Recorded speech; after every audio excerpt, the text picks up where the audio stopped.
Bueno, buenas tardes a todos. Seguimos con la clase 4 de multiversidad transpersonal y transdisciplinaria. Y bueno, hoy comenzamos particularmente con un autor que por ahí es uno de los más significativos dentro de lo que es la psicología transpersonal. En primer lugar porque es, digamos, un autor que aborda cada temática habiendo pasado y revisado todos los autores que hablan sobre esa temática. En segundo lugar, porque le da un nivel, eh, yo creo que uno de los niveles más altos dentro de lo que se hizo en la psicología transpersonal, por el nivel de análisis y por la capacidad e inteligencia y la calidad de las observaciones que hace sobre la misma, y estoy hablando de Ken Wilber. Hoy vamos a ver tres textos que son de su autoría, o vamos a hablar en torno a lo que estos textos contienen, ustedes después los leerán. Dos son artículos del libro que ya tienen, que es Más allá del ego. El tercer texto es la introducción, el prólogo y la introducción de lo que es el libro del proyecto Atman, que después más adelante también veremos otras partes de ese libro. Los dos textos que están dentro de Más allá del ego forman parte de otro libro que se llama El espectro de la conciencia, que se los recomiendo porque no tiene desperdicio.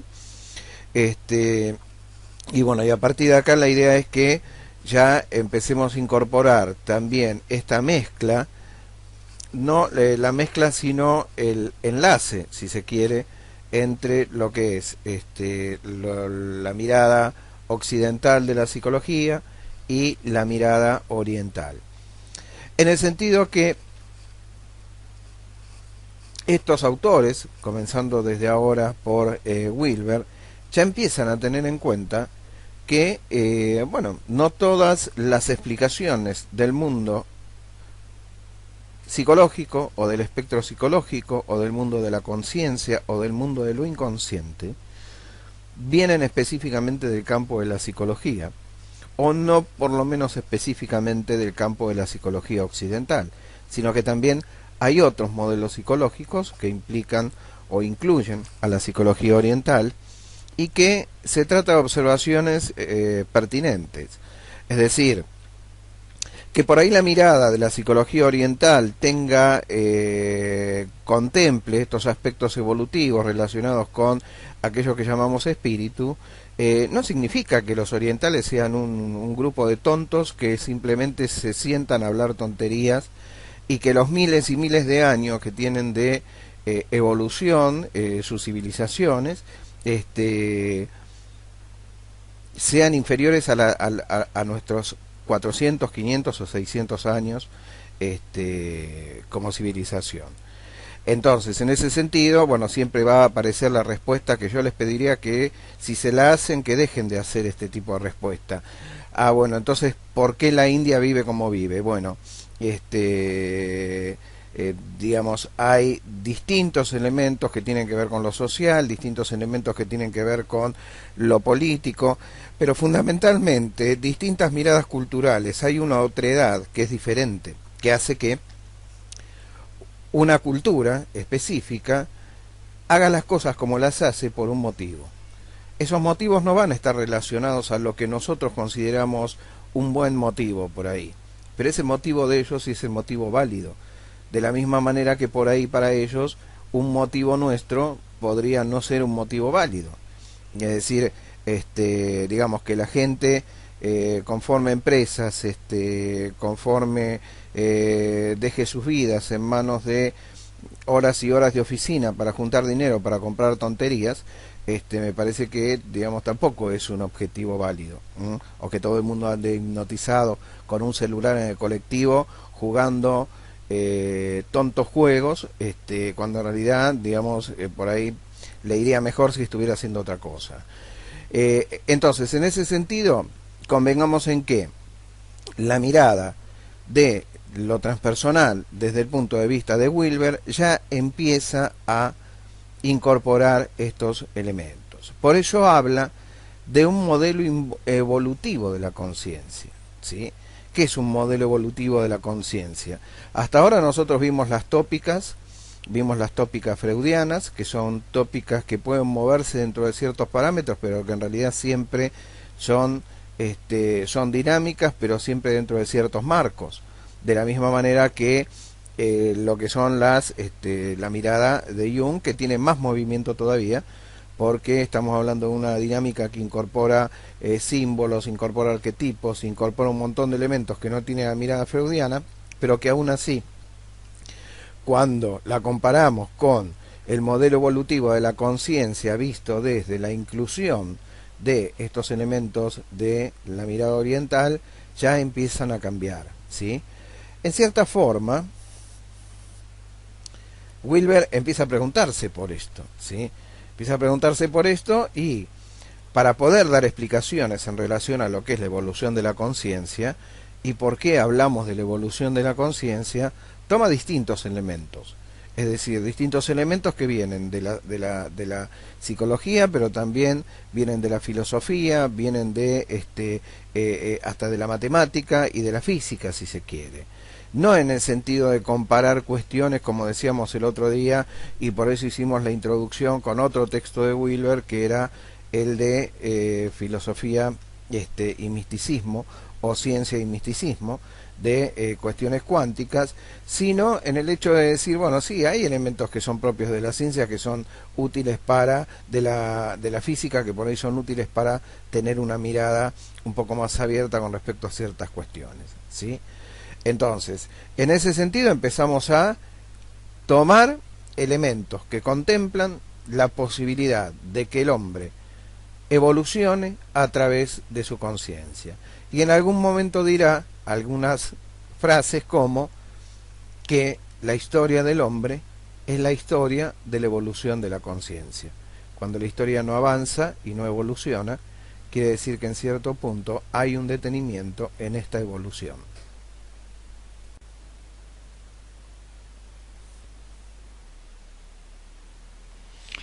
Y, digamos, saltando eso que implica el concepto, que implica la palabra, saltan el acto racional y van al acto irracional, ¿sí? Es decir, la palabra pone tiempo y pone espacio entre uno, sus sensaciones y sus actos, ¿sí? Entonces, esto también implica un despliegue, implica un desarrollo. Esto no está en el momento en el cual nosotros nacemos. En el momento en el cual nosotros nacemos solo hay un cuerpo. Ese cuerpo se despliega, ese cuerpo se maneja, ese cuerpo crece, se trasciende, opera en distintas dimensiones y ya se olvida. Queda incorporado en la estructura. Ahora vamos por más, vamos por el lenguaje. Entonces empezamos a nombrar, empezamos con la lata de galletitas, empezamos con mamá, papá. Después empezamos con las frases.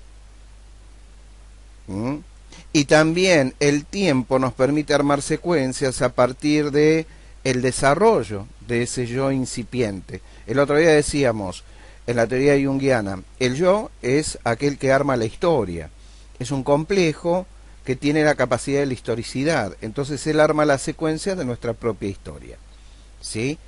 En un principio, cuando somos bebés, que no tenemos una visión completa, porque nuestra psiquis no tiene capacidad de armar secuencias, no tiene capacidad de reconocer, de dar cuenta de qué es el tiempo. Entonces ve imágenes fotográficas. Con el tiempo logra armar esas imágenes fotográficas como la secuencia de una misma cosa, y con el tiempo logra ponerle palabras, es decir, que a esas imágenes les pone los subtítulos, digamos, le pone la historia que termina narrando aquello que ve, que en principio eran cosas separadas. Entonces así está logrando la construcción. Entonces dice, bueno, el concepto es la base de la racionalidad. Cuando uno logra desarrollar los conceptos, desarrolla la racionalidad. La racionalidad está centrada en los conceptos.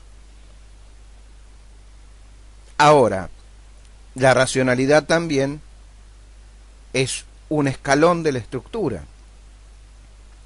Es decir, una vez dominada, ahora estamos en el pleno juego de la racionalidad. Mirá todo lo que puedo hacer con la racionalidad. Armo cohetes que van a la Luna, a Marte, puedo fundir bancos, puedo hacer bombas atómicas, puedo inventar un celular, puedo hacer todas estas cosas que nos maravillan y nos sorprenden. Bueno, esto quiere decir que estamos operando. Sin embargo, hay una etapa superior que ya está funcionando. Y esa etapa no tiene que ver con la racionalidad solamente. Hubo etapas históricas en las cuales estaba desarrollado específicamente el tema de la emocionalidad. Si uno por ahí, jugando un poco con los términos y jugando también con las teorías, podríamos decir que la racionalidad empieza a funcionar a partir del momento en el cual se genera el Estado, o se genera el Estado-Nación. ¿Por qué? Porque antes de esa instancia el hombre se manejaba por sus propias necesidades y emociones y era garrote vil. Era la espada y si no me lo querés dar te lo saco y te saco el territorio y te saco esto. Ahora siguen haciendo lo mismo, no importa. Pero vamos al hecho de que no había un intermediario. Entonces Hobbes dice, era la animalidad del individualismo. Es decir, donde el individualismo lo que permitía era, digamos, que cada uno luchara por lo propio sin tener en cuenta el conjunto.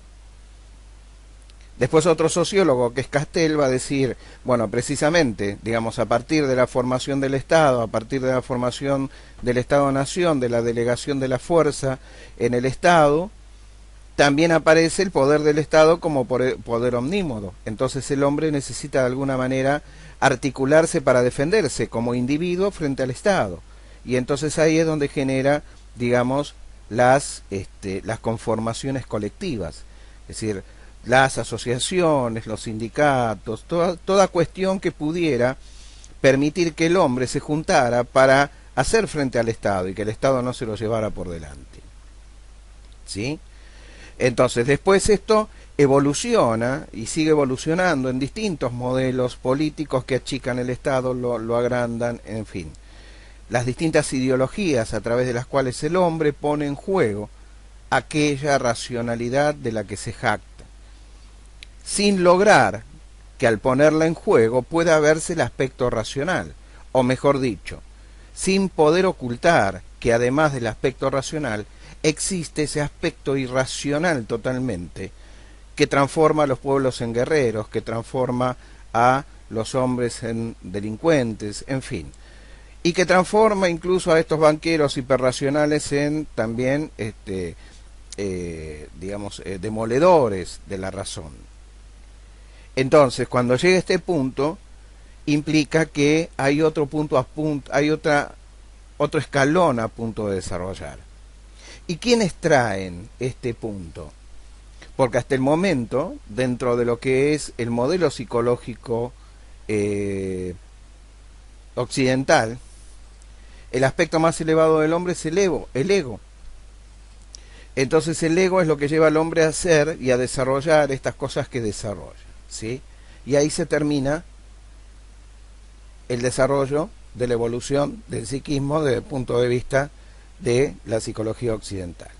Pero se continúa en la psicología oriental con la cuestión de que el ego es un aspecto oscuro, si se quiere, para el campo del oriental. Aquellos elementos que tienen que ver con un supuesto o un esperado o un ya desarrollado, si se quiere, porque bueno, nosotros partimos del hecho de que esto es así, de un nivel superior que implica una mezcla de razón y sabiduría, ¿sí? Y esta mezcla de razón y sabiduría, una sabiduría que tiene también que ver con estos elementos espirituales, de hombres de nivel superior, como por ejemplo Aurobindo, como por ejemplo Einstein, que dentro de su ciencia era un hombre de nivel superior, Jung, y una cantidad de hombres sabios, no solamente del campo de la psicología, sino de todas las áreas, que han logrado utilizar la sabiduría para llevar a instancias posteriores del hombre. ¿Y por qué? Porque en esta cuestión de la evolución de la conciencia también tenemos un límite. Y ese límite es que uno no puede resolver las contradicciones de un nivel desde ese mismo nivel. Entonces, las contradicciones que tiene el nivel de lo racional no son posibles de resolver desde el nivel de lo racional. Tienen que ser resueltas desde un nivel superior.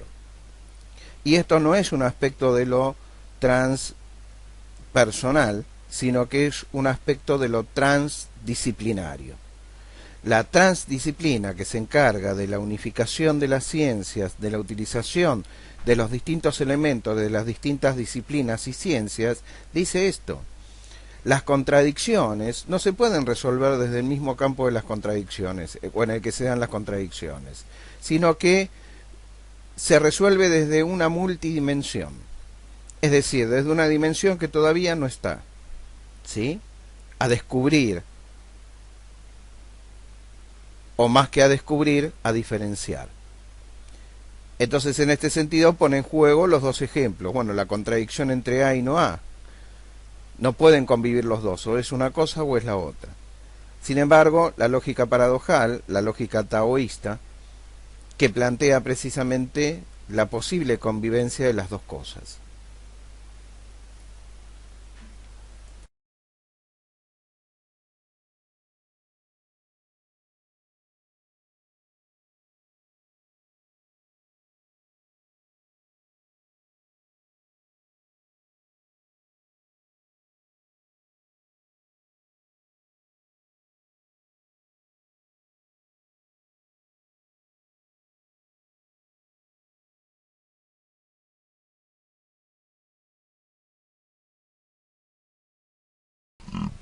Digamos, saltando eso que implica el concepto, que implica la palabra, saltan el acto racional y van al acto irracional, ¿sí? Es decir, la palabra pone tiempo y pone espacio entre uno, sus sensaciones y sus actos, ¿sí? Entonces, esto también implica un despliegue, implica un desarrollo. Esto no está en el momento en el cual nosotros nacemos. En el momento en el cual nosotros nacemos solo hay un cuerpo.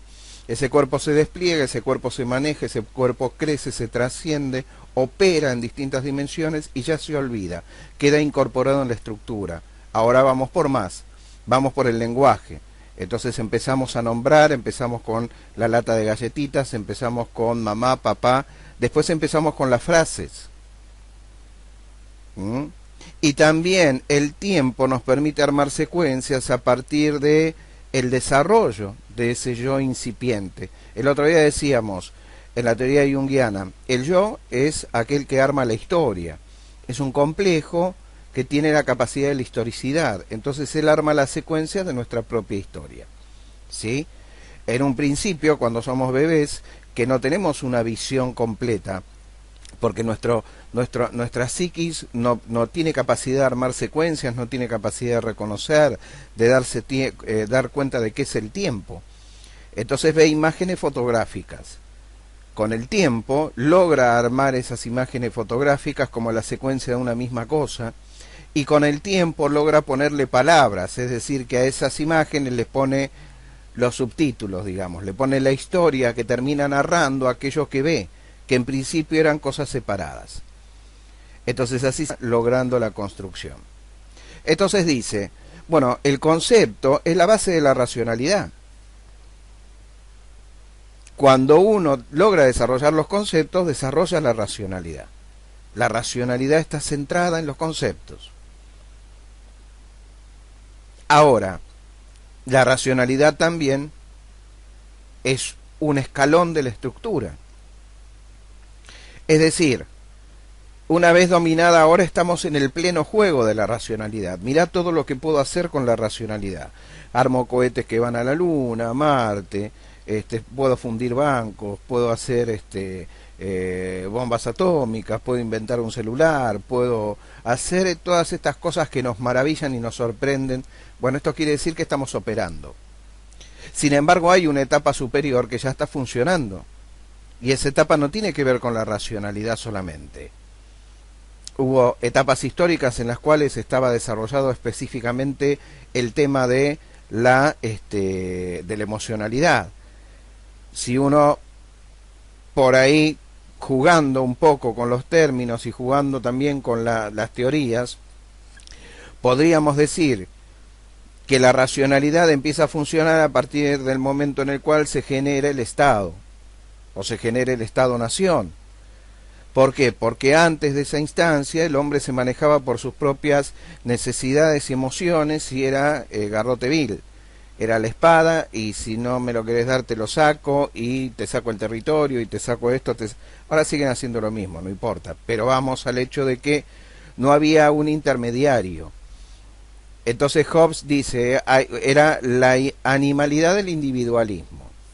Es decir, donde el individualismo lo que permitía era, digamos, que cada uno luchara por lo propio sin tener en cuenta el conjunto.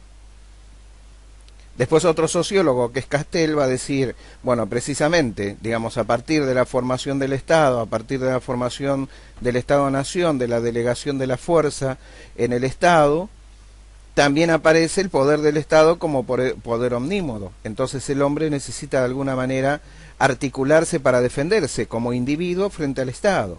Y entonces ahí es donde genera, digamos, las conformaciones colectivas.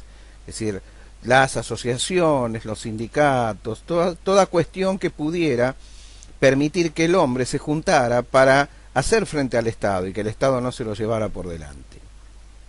¿Sí? Entonces, después esto evoluciona y sigue evolucionando en distintos modelos políticos que achican el Estado, lo agrandan, en fin. Las distintas ideologías a través de las cuales el hombre pone en juego aquella racionalidad de la que se jacta, sin lograr que al ponerla en juego pueda verse el aspecto racional, o mejor dicho, sin poder ocultar que además del aspecto racional existe ese aspecto irracional totalmente, que transforma a los pueblos en guerreros, que transforma a los hombres en delincuentes, en fin, y que transforma incluso a estos banqueros hiperracionales en también,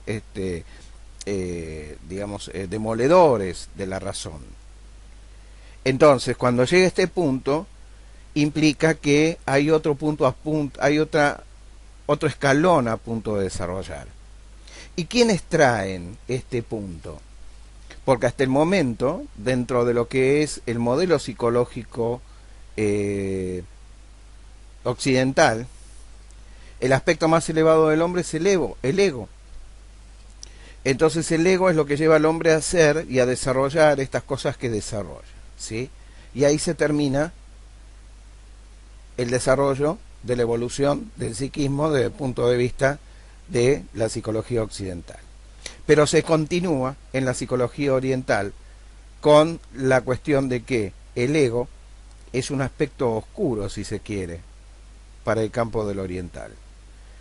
Aquellos elementos que tienen que ver con un supuesto o un esperado o un ya desarrollado, si se quiere, porque bueno, nosotros partimos del hecho de que esto es así, de un nivel superior que implica una mezcla de razón y sabiduría, ¿sí?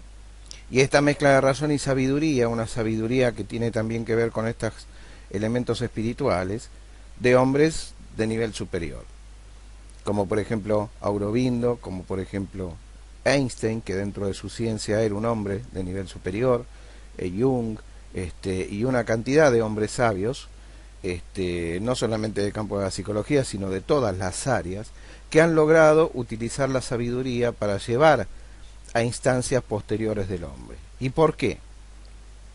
Porque en esta cuestión de la evolución de la conciencia también tenemos un límite. Y ese límite es que uno no puede resolver las contradicciones de un nivel desde ese mismo nivel. Entonces, las contradicciones que tiene el nivel de lo racional no son posibles de resolver desde el nivel de lo racional. Tienen que ser resueltas desde un nivel superior. Y esto no es un aspecto de lo transpersonal, sino que es un aspecto de lo transdisciplinario. La transdisciplina, que se encarga de la unificación de las ciencias, de la utilización de los distintos elementos de las distintas disciplinas y ciencias, dice esto: las contradicciones no se pueden resolver desde el mismo campo de las contradicciones, o en el que se dan las contradicciones, sino que se resuelve desde una multidimensión, es decir, desde una dimensión que todavía no está, ¿sí?, a descubrir, o más que a descubrir, a diferenciar. Entonces, en este sentido, pone en juego los dos ejemplos. Bueno, la contradicción entre A y no A. No pueden convivir los dos, o es una cosa o es la otra. Sin embargo, la lógica paradojal, la lógica taoísta, que plantea precisamente la posible convivencia de las dos cosas.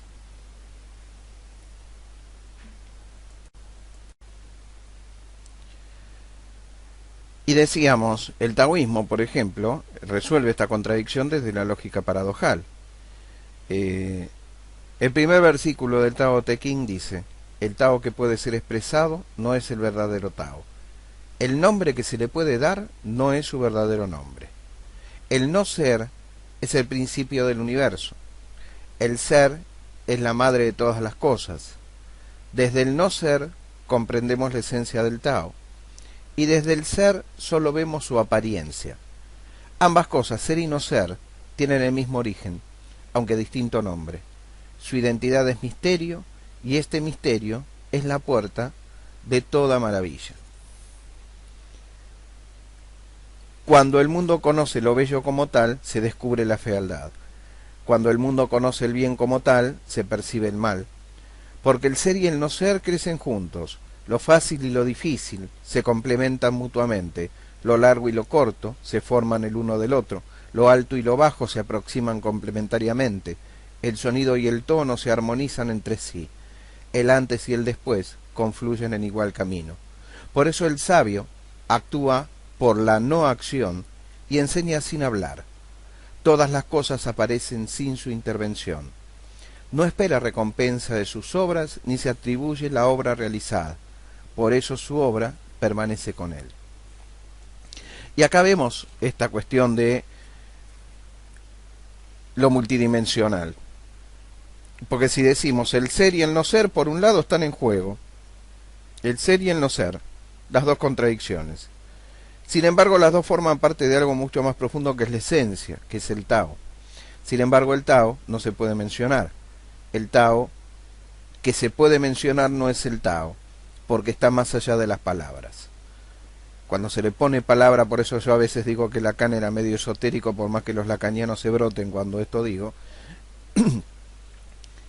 Cuando nosotros decimos a la necesidad, a través de la demanda, le quitamos la esencia porque no la podemos representar, bueno, con el Tao pasa lo mismo. Cuando al Tao lo mencionamos, que es la esencia, le estamos quitando su esencia. Por eso lo que no es, aquello que no se puede mencionar, que no se puede describir con palabras, que no se puede describir con lenguaje, entonces eso, digamos, es la esencia, es lo real. Pero todo lo que podamos decir sobre él es aparente. No es.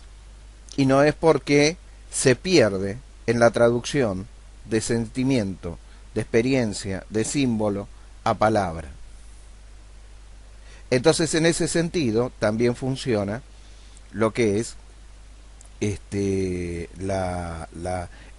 aspecto de poder decir, bueno, el Tao me está, de alguna manera, desde su visión oriental, que tiene unos miles de años, poder determinar estas cuestiones, que se podrá decir, bueno, pero ahí no dice nada del lenguaje. Bueno, pero digamos, lo que uno puede inferir es esto, ¿sí?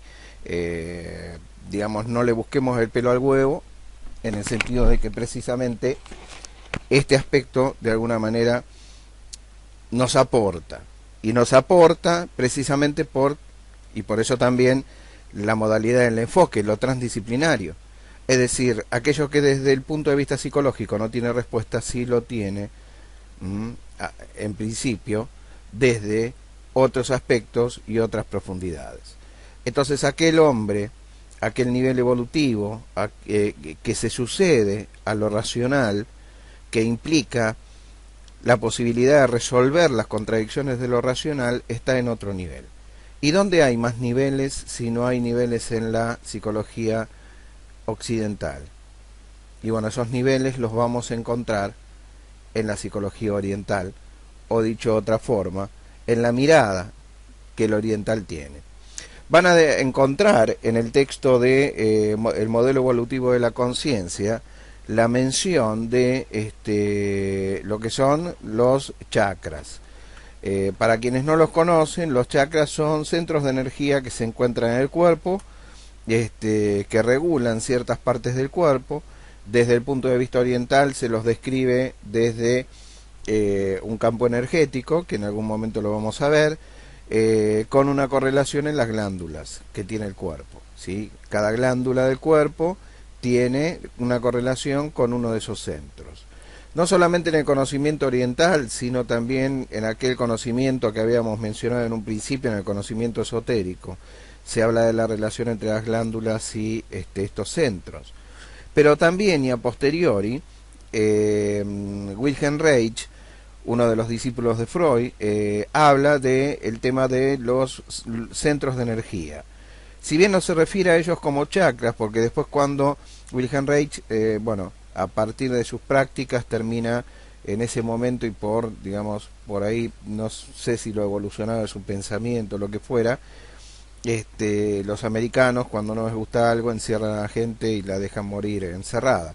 Esto pasó con Wilhelm Reich, que murió preso en una cárcel norteamericana, como murió Hoyo y como murieron otros tantos. Y su continuador fue Alexander Lowen. Alexander Lowen es quien desarrolla dentro del campo de la psicología y de lo corporal, acuña lo que es la bioenergética, junto con un otro teórico que se llama Jean-Pierre Racos. Y el modelo de Lowen de la bioenergética se basa en la descripción de lo que son las corazas musculares y cómo estas influyen en la salud. Corazas musculares a partir de las conformaciones caracterológicas que se dan en el desarrollo de los mecanismos de defensa en la niñez. Después vamos a hablar extensamente de eso. Ahora baste decir que, Lowen no habla de chakras, porque obviamente Lowen era en ese sentido más cuidadoso que Reich, y habla de centros de energía o grupos musculares del cuerpo que actúan en conjunto según estas caracterologías y que responden a ciertos lugares del cuerpo, obviamente lugares que tienen correlación con los chakras. La filosofía de Lowen, la sistematización, el trabajo, los ejercicios corporal es extraordinario. Entonces por ahí, como también se ha hecho un uso, si se quiere, banal de lo que tiene que ver con los chakras y los centros de energía, entonces yo les diría que no se asusten ante la aparición de la palabra chakra. Obviamente para hacer una aproximación a lo transpersonal, algo distinto, algo diferente, tenemos que abrir un poco, los criterios y ver qué es exactamente, de qué se trata exactamente ciertas palabras, ciertos conceptos, ¿sí? Por ahí, en las presentaciones que hicieron, que estuvieron muy lindas, muchos hicieron por ahí las presentaciones desde la persona, es decir, desde este aspecto de quién es uno, ¿no? En cuanto a su profesión, en cuanto a lo que hace, y muchas personas por ahí centradas en la psicología social, porque son psicólogos sociales, obviamente, como lo soy yo. No van a poder entender lo transpersonal si no se vacían de lo psicosocial. Primero van a tener que vaciarse de lo psicosocial, entender lo transpersonal y después ver de qué manera y en qué aspecto se aplica o se puede aplicar, en qué instancia lo transpersonal a lo psicosocial, ¿sí? Bien, esta clase la vamos a tener en dos partes. Esta es la primera parte y aquí finaliza. Es la clase 4, parte 1. Luego seguiremos con los otros dos apuntes porque aquí empieza precisamente la descripción del esquema del espectro de la conciencia, para lo cual primero vamos a hablar del espectro de la conciencia que plantea Wilber y después finalmente vamos a hablar de dónde surge el espectro de la conciencia, que surge de su casi primer libro, que es el Proyecto Atman, que implica todo el modelo evolutivo del hombre. De ese solo vamos a leer el prefacio, donde nos va a marcar, bueno, los modelos evolutivos desde lo que él llama el arco interno y el arco externo y las distintas etapas. Y cuáles son las terapias adecuadas para cada una de las etapas. Algunos preguntaban en el foro, ¿hay una terapéutica de lo transpersonal? Hay una terapéutica de aspectos relacionados a lo transpersonal. Pero la terapéutica de lo transpersonal no deja de ser no deja de ser el modelo de los modelos clásicos de la psicología aplicados de una manera diferente. Cuando vayamos a hablar de el espectro de la conciencia, vamos a hablar de las distintas bandas y de los distintos modelos y de las distintas personas. Es decir, cada uno de nosotros tiene formas distintas de manejarse, de desarrollarse, ¿sí? Está en etapas diferentes, algunos en una etapa biográfica, para lo cual el modelo psicológico a trabajar es pura y exclusivamente el modelo psicoanalítico, que escarba en el pasado, la arqueología del psiquismo. Ahora, si nuestras cuestiones están en lo relacional, lo psicoanalítico no nos va a servir, porque por ahí ya la cuestión biográfica la tenemos resuelta, pero no tenemos resuelta la cuestión vincular. Entonces tendremos que utilizar otros modelos terapéuticos que operen en la cuestión vincular. Puede ser la Gestalt, puede ser la psicología social, lo transaccional, etcétera, etcétera, etcétera. ¿Sí? Entonces, dentro de ese espectro de la conciencia, lo que Wilber precisamente nos viene a decir es: no hay un solo modelo psicológico que pueda utilizarse en todas las bandas, en todo el espectro de la conciencia. Hay modelos psicológicos que nosotros vamos a poder utilizar con alguien y ese mismo modelo con otro no sirve. Es un poco la experiencia que hizo Arturo Philipp. Alguien preguntaba por ahí por ejemplos. Arturo Philipp era un psiquiatra argentino que en el año 83 le dieron la dirección del Hospital Psiquiátrico de Carmen de Patagones, y él viaja a Carmen de Patagones y se encuentra con que había más gente adentro del hospital psiquiátrico que afuera. Y sus modelos operativos no funcionaban. Él era psiquiatra, pero era psicoanalista al mismo tiempo, y el psicoanálisis ahí no servía para nada, era inútil. Entonces empieza a buscar la forma, empieza a incorporar distintos modelos de terapia, empieza a meter terapeutas corporales, empieza a meter toda una gama para ver cómo podía operar. Hasta que se da cuenta cuál era el secreto. En realidad no había ningún secreto, era algo que era obvio y que él no había visto. La población de Carmen de Patagones era indígena, y el modelo de curación indígena era a través de una machi. La machi es una chamana. Entonces él conoce a Dominga Ñancufil. Dominga Ñancufil fue era la chamana de la zona, y bueno, la lleva, le pide si la puede acompañar al hospital, y bueno, empieza a hablar ella con personas que estaban adentro del hospital hacía años y no habían hablado con nadie.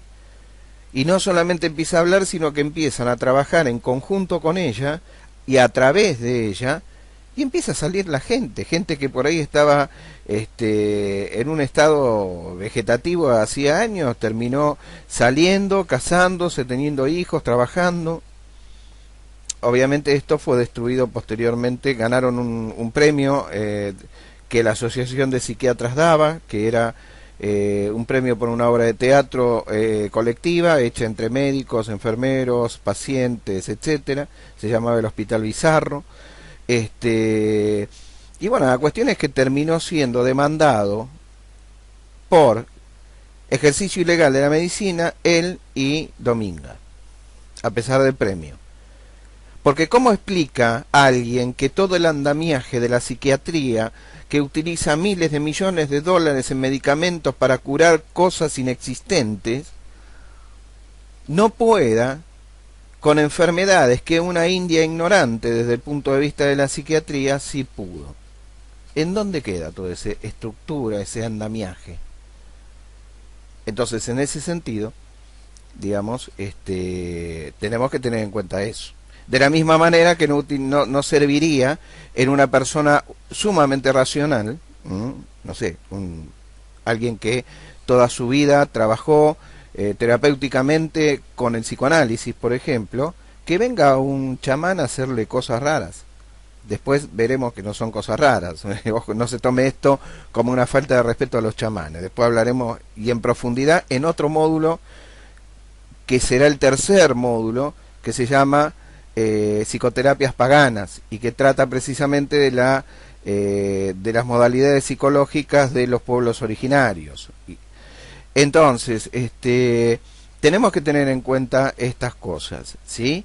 A veces operar en lo transpersonal no implica solamente operar en los niveles transpersonales, porque los niveles transpersonales implican los niveles transpersonales, que no incluyen los niveles prepersonales y los niveles personales.